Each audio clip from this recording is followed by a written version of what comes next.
Вітаем вас! І працягваем добрую традыцыю. Нядзелю падводзіць разам вынікі культурнага тыдня. У студыі з вами Ганна Панцялеева і Дмітрий Карась.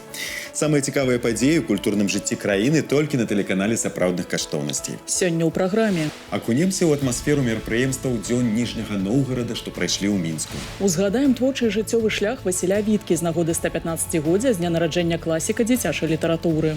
Далучымся да юбілейнага вечара паэта-песенніка Канстанціна Цыбульскага. Павіншуем з 80-годдзем мастака-аніматара, кампазітара Ігора Волчака.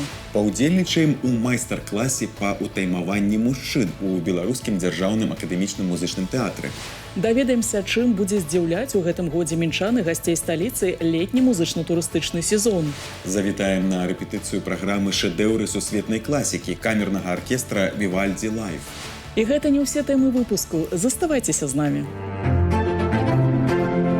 Сустрэча не толькі з цудоўнымі творамі мастацтва, але перш за ўсё з гісторыяй. Музеі Беларусі на гэтым тыдні далучыліся да міжнароднай акцыі «Ноч музеяў».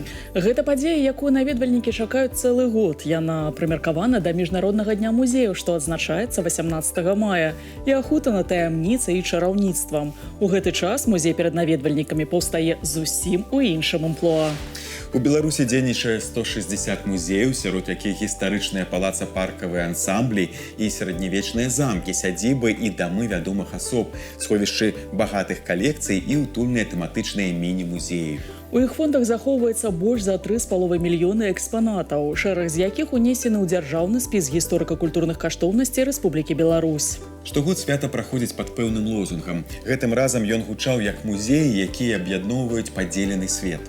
Культурныя установы прапанавалі унікальную праграму з квестамі, экскурсіямі, выставамі і перформансамі на базе дзеючых экспозиций. В первую очередь эта акция призвана, чтобы сломать какие-то стереотипы о музее, что музей – это скучно, в музее нельзя громко разговаривать, в музее не должна звучать громко музыка или не должны быть только какие-то рамки. Поэтому в первую очередь «Ночь музеев» ломает стереотипы. Она рассказывает нашим посетителям о том, какой музей может быть, каким он может быть другим.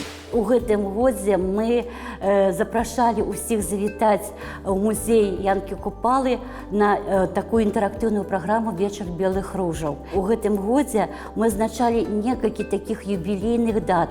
Гэта 100-годдзе з дня набыцця Янкам Купалам дома ў Мінску, гэта пабудова дачы ў Ляўках, гэта 110-годдзе вянчання паэта і 135-годдзе з дня нараджэння музы паэта, яго жонкі, стваральніцы и первого директора музея Владиславы Францовны Луцель. Музей истории города Минска всегда предлагает несколько программ для посетителей, и даже в разные дни мы делали для того, чтобы не было накладок по времени, чтобы все смогли посетить по интересам разные программы. И в данном случае вот в галерее «Высокое место» и галерее Щемилева у нас очень театральные выставки и программы на бис. Это, конечно, можно прикоснуться к артистам, к сцене, к вот этому закулисью, к этой магии и к этому празднику. Насычаная культурная, адукацыйная і забаўляльная праграма. У Мінску на гэтым тыдні прайшлі дні Ніжняга Новгарада.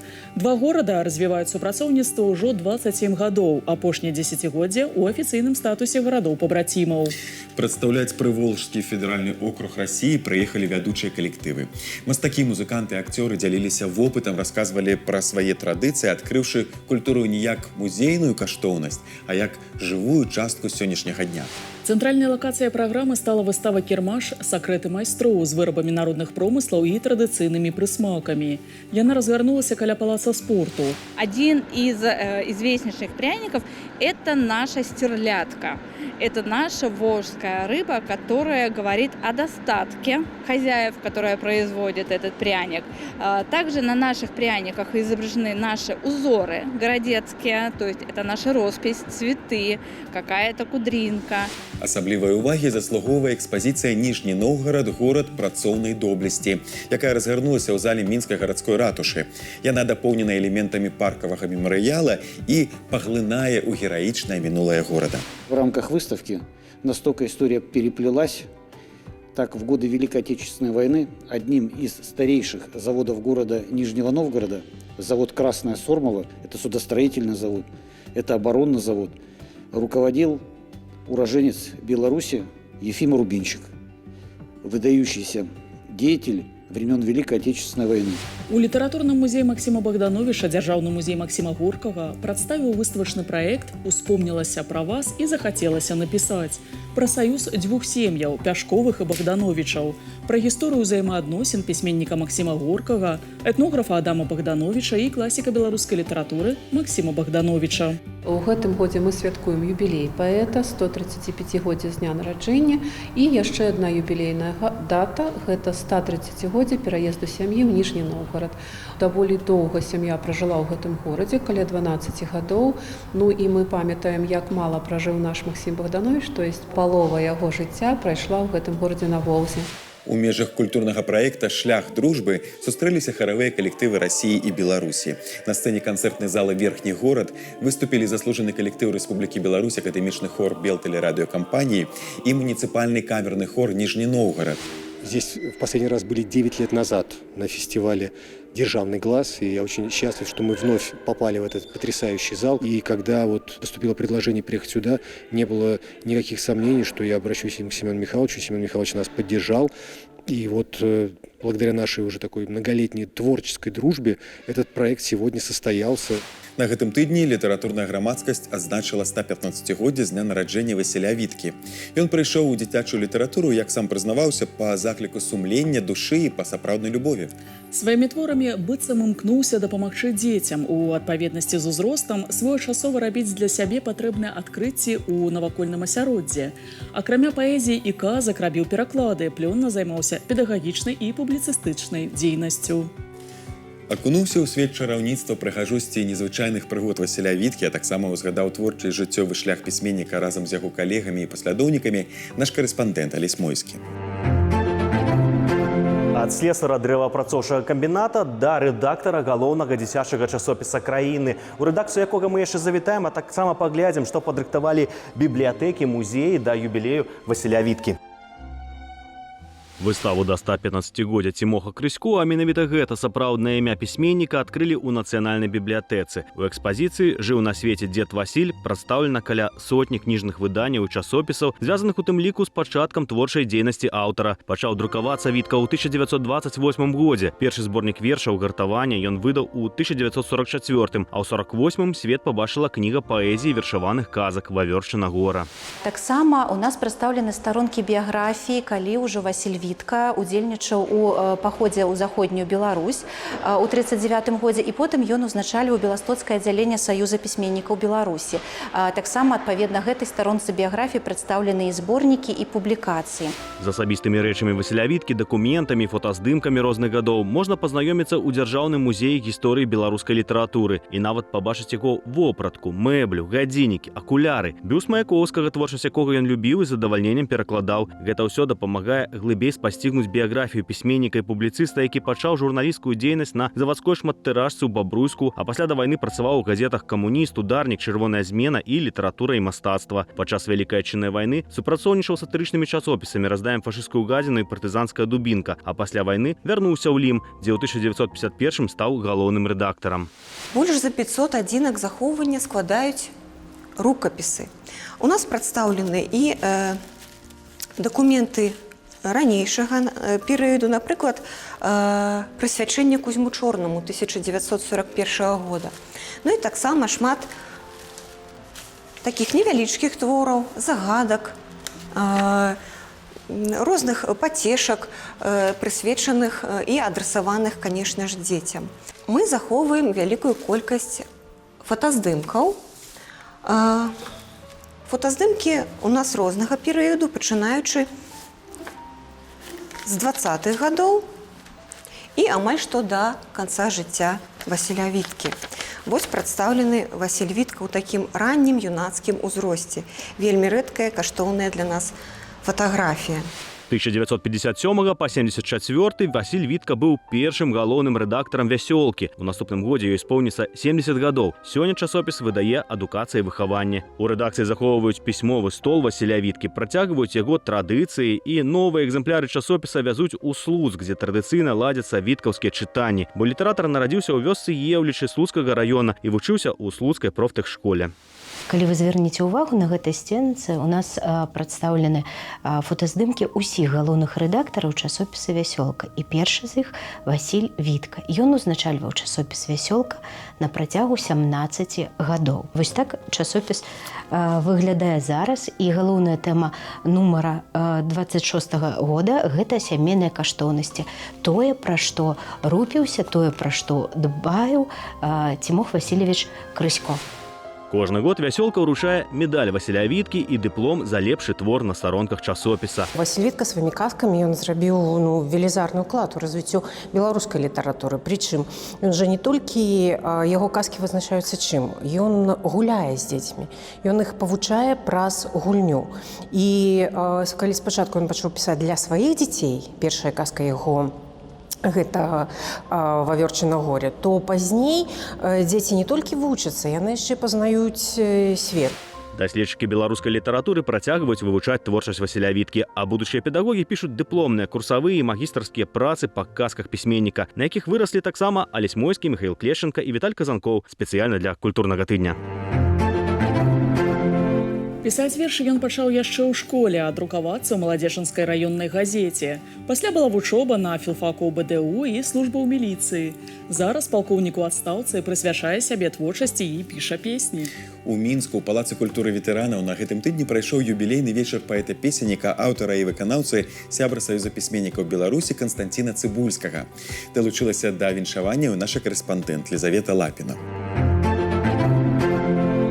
Пачынаецца ў паэзію дарога не са слоў пустога языка, а з грудзей, дзе сэрца ўсю трывогу вылівае ў песеннасць радка. Любоўю да слова, літаратуры, радзімы і людзей прасякнута творчасць Кастуся Цыбульскага, лепшыя вершы якога можна пачуць на вялікім творчым вечары паэта. Кожнае выступленне Кастуся Цыбульскага адлюстроўвае шматлікія грані пісьменніцкай дзейнасці майстра, які на працягу дзесяцігоддзяў застаецца верным роднаму беларускаму слову. Не выключэнне і творчы вечар у Палацы культуры ветэранаў, прысвечаны 70-гадоваму юбілею паэта, што аб'яднаў гасцей з розных куткоў краіны. Тое, што ён мае сваю нішу, мае кола свайго гледача, гэта вельмі цудоўна, што ён, я кажу, што на сённяшнім канцэрту тут ад маладзечна да Слуцка ад розных рэгіёнаў Беларусі прыехала.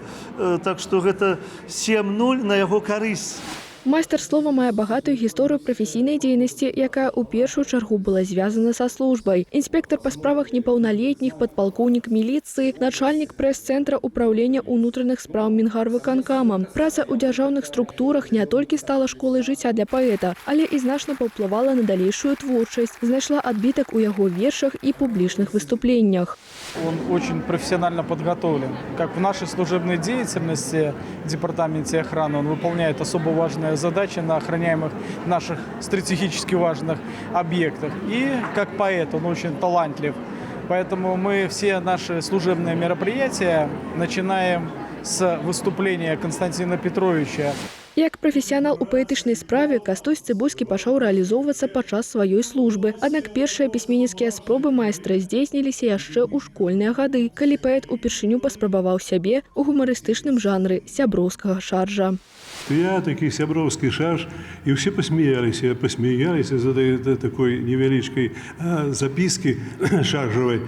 Но пасля я подумаў, што нешта ж, калі ёсць у мяне такое, калі людзі рэагавалі, то трэба працаваць у гэтым жанры. Некалькі, так сказаць, спроб пера было. Пакуль не дашло до таго, до 9 класа, калі пісалі сачыненне. Я сачыненне напісаў вершамі. Зараз жа вершы творцы не простае хобі, а стыль жыцця. Гэта выяўляецца ў паэтычных зборніках, публікацыях у рэспубліканскіх і рэгіянальных газетах, а таксама ў музычнай справе, бо многія творы Кастуся Цыбульскага былі рэалізаваны ў якасці песенных тэкстаў. Есть разная тематика. Здесь, конечно же, его любимая родина. Его маленький хуторок, о котором он бесконечно рассказывает, о котором необыкновенно много написано стихов. Ты просто там как будто бы мы все там были и жили. Настолько это колоритно. Так, асаблівае месца ў канцэртнай праграме заняла песня пра маладзеншчыну, што адлюстроўвае шчырую любоў і прыхільнасць Кастуся Цыбульскага да роднага краю.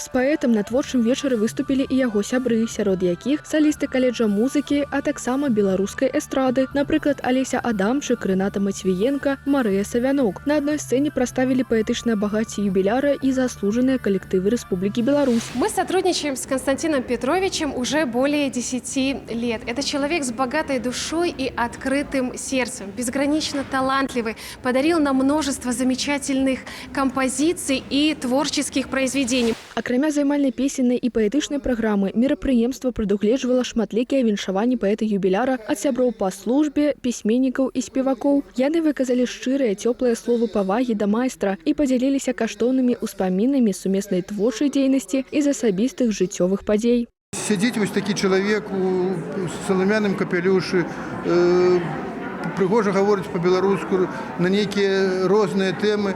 І я адразу зразумеў, што гэта незвычайны чалавек, гэта чалавек высокай унутранай культуры і вось творчая яго натура, яна адразу ў першы момант праявілася. Вось тады мы пазнаёміліся. Юбілейны вечар Кастуся Цыбульскага не толькі праставіў вынікі плённай дзейнасці паэта, але і стаў крыніцай для новых ідэй, вершаў і песень, для новых калабарацый і творчых пошукаў, у чым на гэтым культурным тыдні пераканаліся Лізавета Лапіна і Валерый Казанкоў. Ён мог стаць мастаком ці музыкантам. Скончыў кансерваторыю па класе фартэпіяна, але ў выніку звязаў лёс з кіно. Заўтра заслужаны дзеяч мастацтва ў Рэспублікі Беларусь, стваральнік «Капрыча», «Пастаралі», шматсерыйнага «Несцеркі», «Ронда Капрычоза» і іншых мультфільмаў для дзяцей і дарослых. Ігар Волчак адзначыць 80-годдзе. Яго работы ўваходзяць у залаты фонд беларускай сусветнай анімацыі, а на 27-м мінскім міжнародным кінафестывалі «Лістапад» Ігор Віктарович быў дастойны спецыяльнага прыза прэзідэнта за захаванне і развіццё традыцый духоўнасці ў кінамастацтве. Як анімацыя стала сэнсам яго жыцця, пра вучняў, што працягваюць справу свайго настаўніка, а таксама любоў да эксперыментаў і разнастайнасці ў рэжысуры у наступнай размове. Игорь Викторович, примите поздравления с юбилеем. Вы пианист, закончили Белорусскую государственную консерваторию. А чем привлекла вас анимация? Нет худа без добра, что называется. Дело в том, что у меня произошла болезнь рук. Когда я заканчивал консерваторию, стало понятно, что уже пианистом, концертирующим я точно не буду. Поэтому мне пришлось как-то подумать о том, чем же я буду заниматься. И вот тут как раз подвернулась мне анимация. Я писал музыку для фильма «Мальчик и птица». И вдруг познакомился с анимацией, которая совершенно не была похожа на всеми любимую диснеевскую анимацию, союзмультфильмовскую анимацию, на которой я вырос. Я просто обалдел от этого. И уже тогда я понял, что анимация – это очень глубокое искусство. Мама немножко постаралась моя.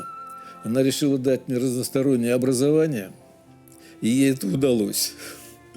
И у меня получилось так, что что бы я ни брался, чем бы я ни занимался, были какие-то успехи.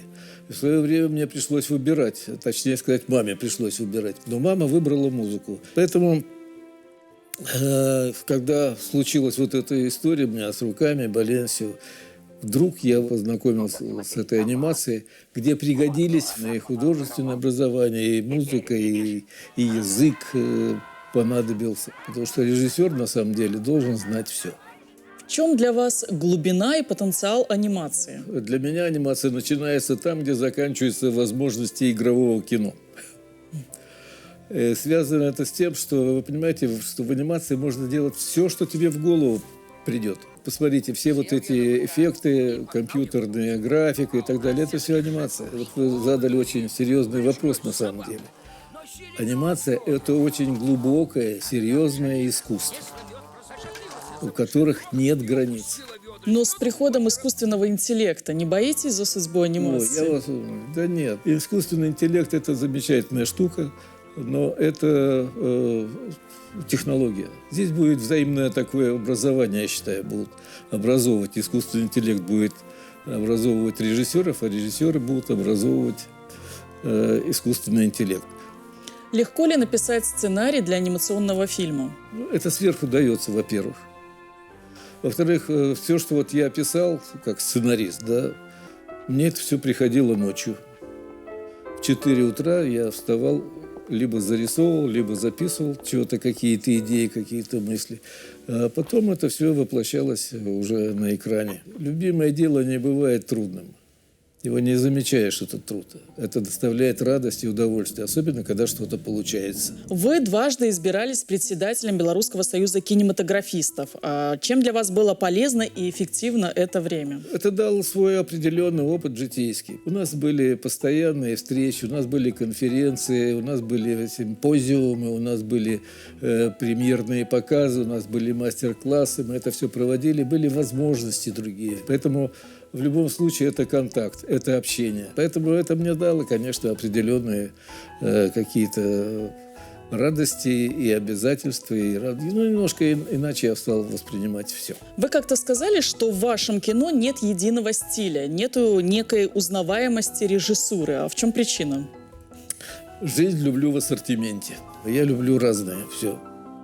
Поэтому я все время стараюсь попробовать и в анимации, поэкспериментировать. И мне, слава богу, удавалось. Знаете, я родился в Ташкенте, а всю жизнь прожил в Минске. И здесь благодарность, прежде всего, понимаете, республике, потому что, может быть, я бы не состоялся как режиссер. Да и отец мой, Волчек Виктор Матвеевич, это архитектор, который восстанавливал Минск после войны, который сделал очень много здесь для республики. Я уже не говорю о том, что в Брестском мемориале был одним из главных архитекторов этого мемориала. Поэтому то знамя, которое нес отец, мне удалось, значит, пронести, не роняя. Не роняя, а наоборот, приумножая, может быть, даже. И поэтому тогда, когда я был художественным руководителем мультстудии, про белорусскую анимацию знали во всем мире. И там те 50 призов, которые я лично получил, там, может, даже чуть больше. Это, тому подтверждение. Вы руководили 5 лет курсом режиссеров-аниматоров в Белорусской государственной академии. У вас свои ученики, есть продолжатели? Значит, 6 человек выпустил, из них 3 лауреаты международных фестивалей. Над чем сейчас работаете? Над собой. Над собой, потому что на самом деле очень важно, чтобы не исчез смысл жизни. А мой смысл жизни сейчас передача вот то, чего я накопил, тот опыт, который есть, передать молодым. Я преподаю. А несколько человек, даже не будучи профессиональными, целенаправленными аниматорами, я им там привил эту любовь к анимации, и пару человек уже работают у нас на студии, как аниматоры. Я считаю, что это довольно серьезное достижение. Ціхая гавань, дзе заўсёды чакаюць, разумеюць і любяць без умоў. Месца, дзе нараджаюцца сілы, захоўваюцца традыцыі, расце шчасце. Усё гэта пра сям'ю, тую аснову, з якой пачынаецца жыццё кожнага чалавека, якая фарміруе нас як асобу. Сям'я як асноўны элемент грамадства была і застаецца захавальніцай агульначалавечых каштоўнасцей, культуры і гістарычнай пераемнасці пакаленняў. На гэтым культурным тыдні ва ўсім свеце адзначылі Міжнародны дзень сям'і. Сёння ў Беларусі налічваецца больш за 2,5 мільёна сем'яў, каля 10% з іх выхоўваюць 3 і больш дзяцей. У год беларускай жанчыны асаблівая ўвага маці, якія сваім прыкладам натхняюць моладзь і дэманструюць каштоўнасць сямейных традыцый. Так, адкрыты дыялог «Быць мамай крута» адбыўся ў сталічным кінатэатры «Кастрычнік». Гэта сумесная акцыя Беларускага саюза жанчын і Міністэрства адукацыі Беларусі. У белай зале ўсіх свяцкага храма помніка напярэдадні свята сабраліся прадстаўнікі кожнага раёна беларускай сталіцы. Праз танцавальныя і вакальныя кампазіцыі, у паэзіі і прозе яны расказалі пра каштоўнасці, што перадаюцца праз пакаленні. Принимают участие не только многодетные семьи, но и семьи, у которых на иждивении и воспитании находится 1, 2 и более деток. В мероприятии традиционно принимают участие наши белорусские артисты.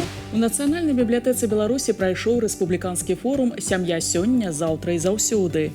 Падчас яго абмеркавалі пытанні сацыяльнай і псіхалагічнай падтрымкі бацькоў, фінансавай устойлівасці сем'яў і выхавання дзяцей. Сейчас мы со стороны церкви прорабатываем ряд мероприятий, которые этому будут содействовать. И одним из таких факторов, который, несомненно, будет способствовать тому, чтобы находить свою половинку и находить удачно, это организация и проведение молебнов. Утаймаванне мужчын на сцэне беларускага дзяржаўнага акадэмічнага музычнага тэатра. Так гучыць назва новай пастаноўкі Михаила Ковальчыка па п'есе Сергея Капылова. Яркія вобразы, іскрамётныя рэплікі і любоўныя інтрыгі ў антуражных дэкарацыях. Усё па класіцы жанру. Завітала на прэм'еру вадэвіля і наша здымачная група. Гісторыя разгортваецца пад жаночай спадніцай. Спачатку мужчыны лічаць, што кіруюць сітуацыяй. Аднак хутка дамская хітрасць пачынае браць верх. Крайні вадэвіль на сцэне тэатра драмы і музыкі ставілі ў 2012-м. З прэм'ерай гэтага года яго звязвае музыка. Кампазітар пастановак Уладзімір Баскін, які супрацоўнічае з тэатрам 15 гадоў, узяўся за пастаноўку па п'есе «Утаймаванне мужчын ці дамы заўсёды ў дамках» з асаблівым імпэтам. Это вадэвиль написан 200 лет назад. И Сергей Копылов мне прислал почитать этот вадэвиль. Мне он очень понравился, мы его очень сильно переработали. Мы сделали его современным, мы написали, так сказать, шлягеры, там штук 15. И мне кажется, это очень хорошая театральная, актерская работа. Лёгкі для ўспрымання, але не проста ў плане выканання, жанр вадэвіля для артыстаў тэатра стаў праверкай прафесійнага майстэрства. Его сложность в том, что он должен быть импровизационный, легкий, как брызги шампанское. Ну, как все, что в оперете, то должно быть в любом творчестве. И там сумятица, какие-то сложные запутанные ходы. Но обязательно, чтобы актриса или актер сыграл несколько ролей. Цуды пераўвасаблення дэманстравала Вольга Жалеская. Яе гераіня марыць стаць зоркай тэатральнай сцэны. А муж у выкананні Антона Заяншкоўскага упэўнены, што яе галоўны талент – боршч на першае і пірагі на дэсерт. У мужчины свой удел, быть всегда в мужчине дел. Побеждать, любить, покорять. Слово мужа как закон, для жены священен он. Я в восторге, милый, от тебя. Не збіцца з правільнага шляху графіні ўсяляк дапамагаюць калегі мужа па тэатры. У надзеі на яго важнае слово падчас прызначэння роляў інтрыганы першай пробы згаджаюцца зрабіць несумленную паслугу. Каких трудов мне стоило отговорить эту провинциальную овечку от ее идеи стать актрисой. О, мировое искусство будет тебе благодарно за его спасение. Аднак варта памятаць, што дамы заўсёды ў дамках. Насуперак інтрыгам у графіні Траяпольскай ёсць свой план дзеянняў. Кто капкан расставит ловко, тот свою приблизит цель. У таланта есть сноровка, пусть послужит мне теперь. Кожны вобраз графіні ствараўся з павагай да дэталяў і нават з гістарычнай дакладнасцю. У нас главная героиня, да, существует в 5 ипостасях. Жена, после у нас идет графиня, это конец 19 века. Крестьянский костюм, кстати говоря, мы постарались соблюсти эстетику, и мы даже брали крой. После у нас она переодевается в амазонку, и после, во втором акте, она у нас уже цыганка. Самое сложное это было перевоплощение во все эти образы, потому что это не только голосово, хотя в первую очередь это голосово самое сложное перевоплощаться. Я очень надеюсь и хочу, чтобы зритель, конечно, ну, естественно, он, конечно, поймет, что это одна и та же героиня, но для меня было бы ценно, чтобы они увидели во мне разные персонажи, разные ипостаси. Пастаноўка даволі камерная, 4 артысты і невялікі склад аркестра, аднак усё выглядае цэльна і гарманічна. Прэм'ера вадэвіля «Утаймаванне мужчын» адбылася. Наступны паказ можна будзе ўбачыць 7 чэрвеня. Танцы без абмежаванняў, музыка для душы, тэатральныя пастаноўкі на любы густ і бібліятэка пад адкрытым небам. У Мінску на наступным тыдні стартуе 12-ы па ліку летні музычна-турыстычны сезон. Адкрые яго 23 мая мінскі фестываль народных рамёстваў на пляцоўцы каля ратушы. Больш пра праекты, што сталі ўжо традыцыйнымі для мінчан і гасцей сталіцы, канцэрты і фестывалі кірмашы, што пройдуць цягам летняга сезона ў верхнім горадзе, у наступнай размове. Екатерина Петровна, мы рады приветствовать вас в нашей студии вновь. Музыкально-туристический сезон открывается в Минске. А это значит лето, это значит праздник.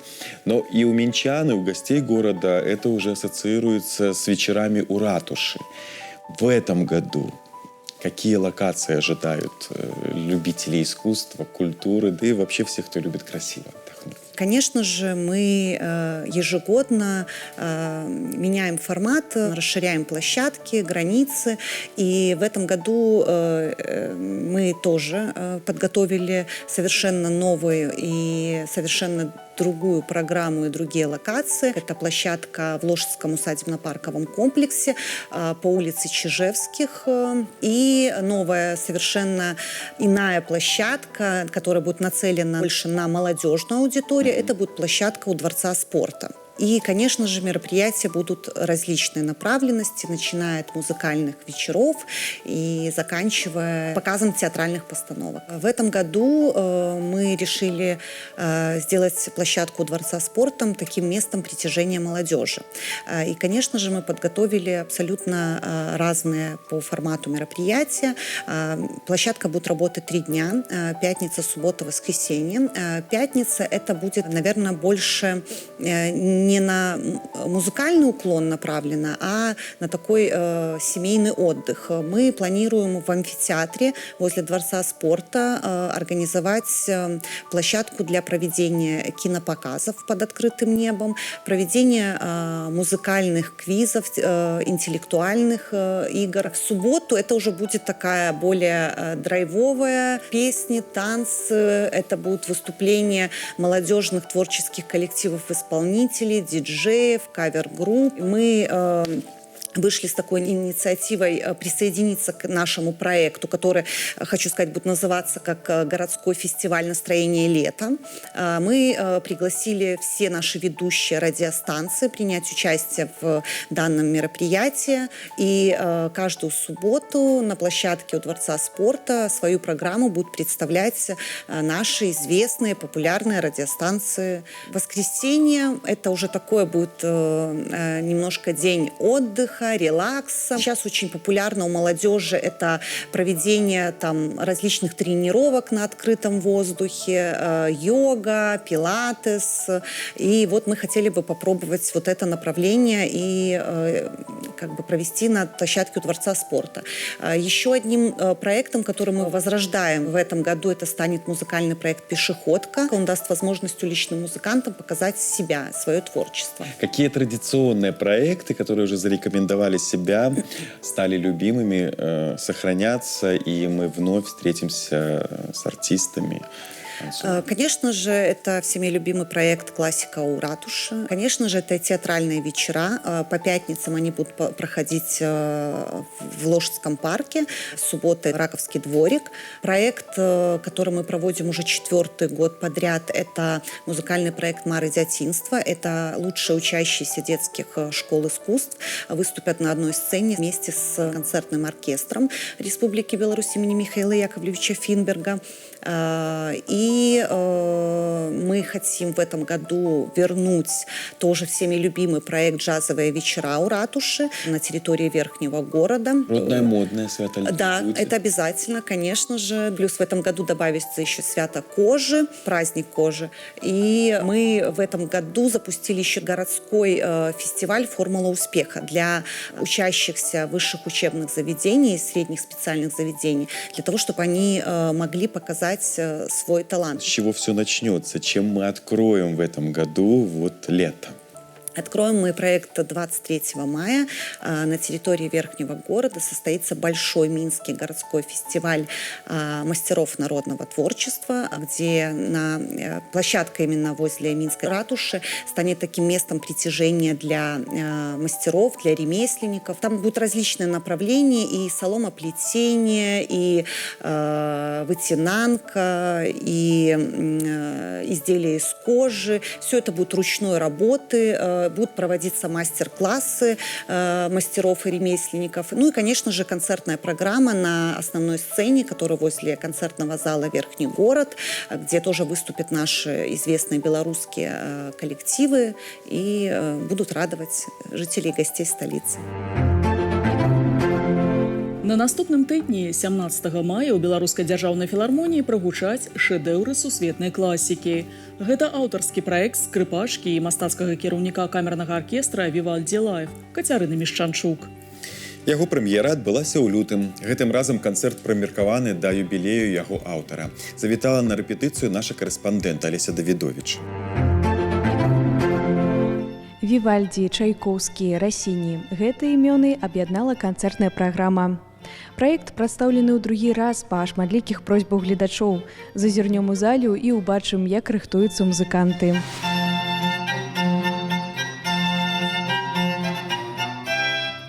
Цэнтральны твор канцэртнай праграмы – грандыёзны праграмны цыкл для скрыпкі з аркестрам «Поры года» Антонія Вівальді. Музыку аднаго з самых яркіх кампазітараў эпохі барока выканаюць солисты Никон Мазаль и Катерина Мещанчук. Первое отделение будет звучать шедевр Антонио Вивальди, который во все времена шедевр. И исполнять его буду я и мой сын. Я открою концерт весной Вивальди, а сын будет исполнять лето, осень, зима. Во втором отделении будет выступать девочка из Китая Луси Чень и также виолончелист Микаэл Самсонов.